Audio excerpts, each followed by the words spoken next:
नमस्कार, आप देख रहे हैं यूपी की बात और आपके साथ मैं हूं जोहन प्रभा। गोरखपुर विकास प्राधिकरण एक बार फिर से विवादों में है। खोराबार मेडिसिटी टाउनशिप के नाम पर स्थानीय निवासियों की जमीन और मकान औने पौने दामों में लिए जाने का मामला फिर से तूल पकड़ता हुआ नजर आ रहा है। आज बड़ी संख्या में विस्थापित गोरखपुर विकास प्राधिकरण पहुंचे और साथ ही वीसी आनंद वर्धन से मुलाकात कर मुख्यमंत्री योगी आदित्यनाथ के 2023 के आदेश की अवहेलना का आरोप लगाया। मुख्यमंत्री योगी आदित्यनाथ ने गोरखपुर का आधुनिक शहर के रूप में विकसित करने के लिए कई बड़ी परियोजनाओं की परिकल्पना की है और इसी क्रम में वर्ष 2023 में खोराबार मेडिसिटी टाउनशिप की योजना लाई गई थी। इस योजना के तहत जमीन अधिग्रहण और साथ ही विस्थापितों को पुनर्निवास देने की जिम्मेदारी गोरखपुर विकास प्राधिकरण को सौंपी गई थी। पीड़ितों का आरोप है कि मुख्यमंत्री ने स्पष्ट निर्देश दिया था कि जिन लोगों की जमीन ली जा रही है उन्हें दूसरी जगह जमीन खरीदने के लिए उचित मुआवजा दिया जाए, लेकिन तत्कालीन वीसी और सचिव ने आदेश का पालन नहीं किया, जिससे सैकड़ों लोग आज विस्थापन का दंश झेल रहे हैं। पीड़ितों की जुबानी सुनिए, क्या कुछ दर्द है। हम लोग जीडीए में इसलिए आए, हमारा जीडीए जमीन खोराबार और सिकरी की जमीन अधिग्रहण की है, उस मामले में आए हैं। हमारी मकान भी है, हमारी जमीन भी है। न मकान का मालिका महाराज जी कहे थे इनको मकान का मालिकाना हक दे दिया जाए और 15 दिन के अंदर, और जिले के गणमान्य अधिकारी सब लोग थे और हमारे सांसद थे, विधायक थे, उनके सामने महाराज जी बोले थे। उसके बाद भी आज 15 दिन कौन चला है, आज 3 साल हो गया, न हमको मुआवजा मिला।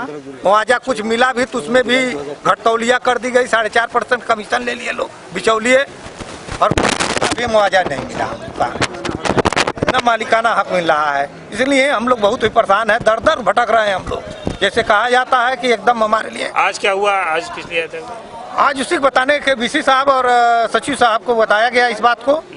क्या बोले वीसी साहब? वीसी साहब तो बताए हैं कि ठीक है, हम बात कर रहे हैं और फेज 2 में रखा गया है, आप लोग का मकान सुरक्षित है, लेकिन कैसे मान लें सुरक्षित है, न हमारे पास उस मालिकाना हक नाम न मिला चढ़ रहा है, न हमारे जमीन का उचित मुआवजा मिला।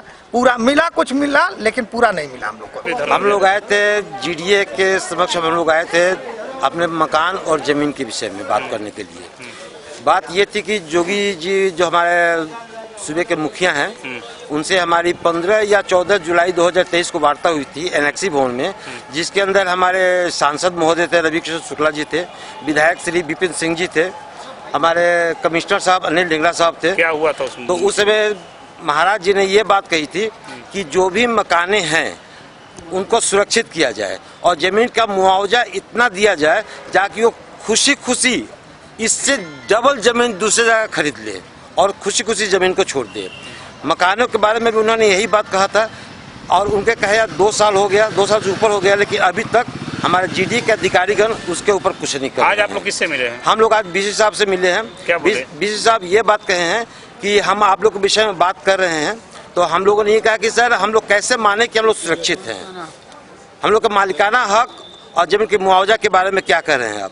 उन्होंने कहा कि फेज 2 में आप लोगों का मकान जो है उसको हम बिल्कुल टच नहीं कर रहे हैं और हम उसको टच नहीं करेंगे, बशर्ते एक आध मकान अगर कोई रास्ते में आता है तो उसको हम तो ऐसा करेंगे, बाकी कोई मकान टच नहीं करेंगे। और हम किसानों के उचित मुआवजा और मालिकाना हक के लिए यहाँ पर आए हैं, चूँकि विगत 2023 में माननीय मुख्यमंत्री के द्वारा एनेक्सी भवन में मीटिंग रखी गई थी और वहाँ पर स्पष्ट शब्दों में मुख्यमंत्री जी ने बोला था कि किसानों को इतना उचित मुआवजा दीजिए कि किसान कहीं भी जाके अपना घर बनवा सके और खेत खरीद सके और जिसका मकान है उसको मालिकाना हक दिया जाए। अगर आज हम 2023 से एक न्यू स्लीपर लिए होते तो मेरा स्लीपर घिस गया होता इस जीडीए ऑफिस का चक्कर लगाते लगाते। आज यही हुआ है कि वीसी महोदय पहले के भांति आज भी कहे हैं कि आज हम किसी को तोड़ नहीं रहे हैं। जब भी हम लोग आते हैं तो यही बात होती है कि हमने आपको टच किया है, हमने आपको तोड़ा है। 2.5 साल में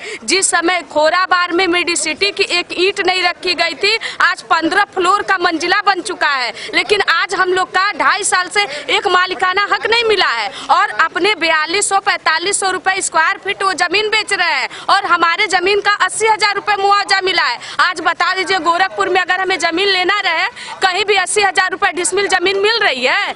या तो हमको सरकार भूखे मार रही है या खोराबार जंगल सिकरी में किस लड़के का शादी होगा? कोई करेगा अपने बेटियों का शादी? विस्थापितों ने आरोप लगाया है कि आवास आवंटन की प्रक्रिया बेहद धीमी है और प्राधिकरण जानबूझकर मामले को अटका रहा है। पीड़ितों ने मुख्यमंत्री से हस्तक्षेप की मांग की है ताकि उन्हें न्याय मिल सके। मुख्यमंत्री योगी आदित्यनाथ ने जब नए गोरखपुर की कल्पना की थी तो वहां पर तमाम ऐसे जगह थे जहां पर गरीबों के लिए कम दाम में अच्छे मकान की कल्पना उन्होंने की थी। और इसी क्रम में खोराबार मेडी सिटी एक बहुत बड़ा ड्रीम प्रोजेक्ट था मुख्यमंत्री योगी आदित्यनाथ का। और इसी क्रम में अगर बात करें तो जहां पे खोराबार मेडी सिटी की स्थापना हुई है, वहां के जो स्थानीय नागरिक हैं उनका ये कहना है कि उनको 3 वर्ष पहले मुख्यमंत्री योगी आदित्यनाथ ने एनेक्सी भवन में एक मीटिंग के दौरान यह बोला था कि आप लोगों का जो जमीन जा रहा है उस जमीन के बदले आप लोगों को एक अच्छी खासी जो तय राशि है वो मिलेगी और आप किसी प्रकार की चिंता मत करें। लेकिन GDA-VC के और जिले के अन्य अधिकारियों के लेट लतीफी की वजह से सैकड़ों लोग इस समय बेघर होने पर तुले हुए हैं, जिसकी सुधि लेने वाला कोई नहीं है। आज सैकड़ों लोगों ने गोरखपुर GDA-VC के चैम्बर का घेराव किया और अपनी बातों को रखा। बिना किसी स्थापना के, बिना किसी अस्थापना के GDA-VC ने यह कहकर बात टाल दी कि हम आज मीटिंग में जा रहे हैं और इसके बाद फिर हम आपकी बात को सुनेंगे।